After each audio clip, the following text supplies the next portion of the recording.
Alright everybody, how we doing today? I'm labeled a rant again because here we go back to the housing industry. The government's greatest shame of 2019.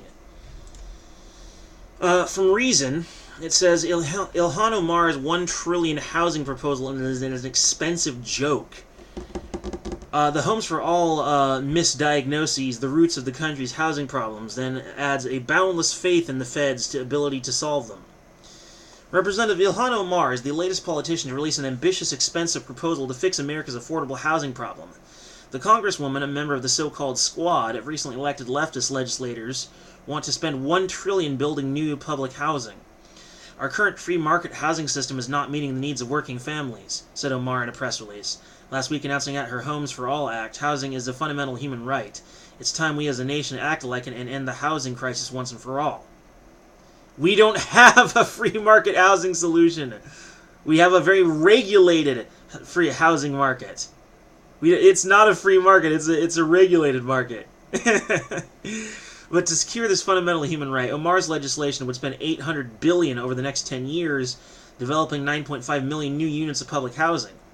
Another $200 billion would be spent through the existing Federal Housing Trust Fund to subsidize the development of 2.5 million private affordable housing units. Omar's bill would also create a $200 billion grant program to help local governments fight gentrification. The legislation doesn't explain how exactly these local governments would use the money to do that. All told, this would roughly triple federal housing spending. It would also come with a lot of new regulatory strings attached.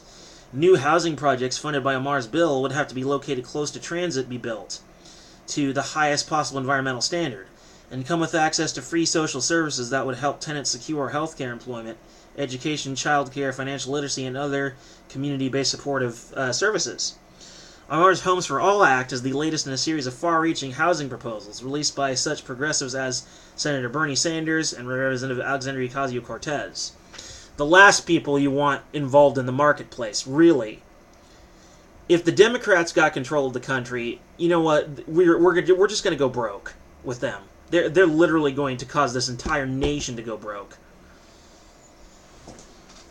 But unlike Sanders or Ocasio-Cortez plans, Omar's bill does not include a call for a national rent control standard. That's about the best thing you can say about it.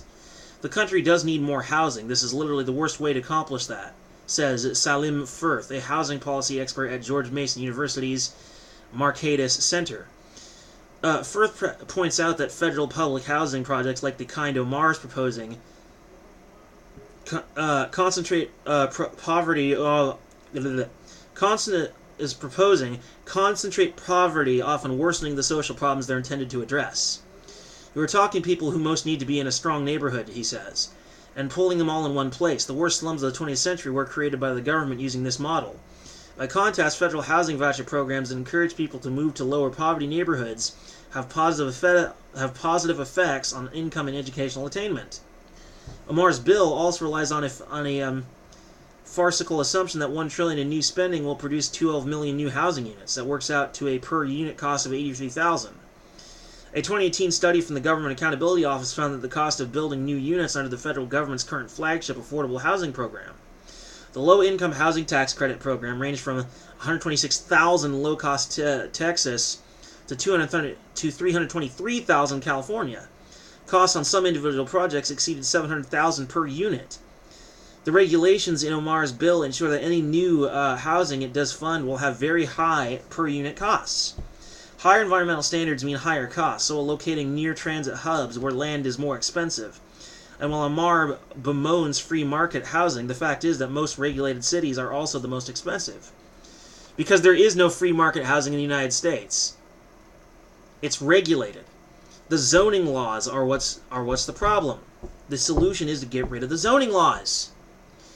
But restrictive zoning, urban growth boundaries, and high development fees limit how much new housing can be built, and raises the cost of what new development is allowed. One 2018 study found that regulation is responsible for 32% of the cost of new multi-family housing. Less regulated localities, by contrast, are more affordable. Wherever we have a relatively free market in housing, it works extremely well for poor people, says Firth. If you look at where low-income Americans and immigrants are able to afford newish, relatively high-quality, relatively well-located housing, it's in low-regulation cities. That's not much the federal government can do directly about local government.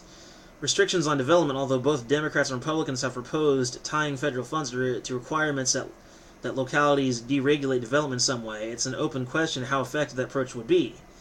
Still, it's a glaring omission that Homes for All Act has nothing to say about easing development restrictions.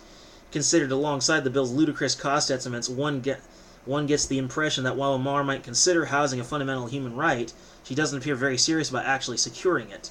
No! She's just like any other Democrat. The Democratic solution to every problem. Oh, look! A problem! Let's throw money at it!